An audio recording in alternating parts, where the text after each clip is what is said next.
Sino makarelate nito na mga ina? So, early in the morning, ang ginagawa ko is nagsaing ako ng bigas.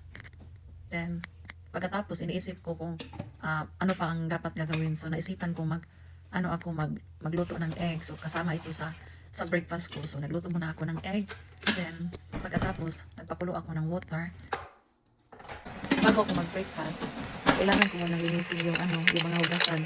Kasi, gusto ko na pag mag-breakfast ako, malinis na at wala na ako mga naiwan na mga trabaho.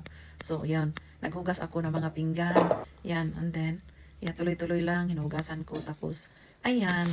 And then, natapos na. At saka, piniprepare ko na yung breakfast ko kasi wala na akong iisipin na trabaho. Ito lang, 1 cup of lemon and ginger tea, and then 2 slice of sandwich. Nilagyan ko ng flora spread. Yeah, that's yummy. And then, and then hinati ko yung sandwich na sa dalawa.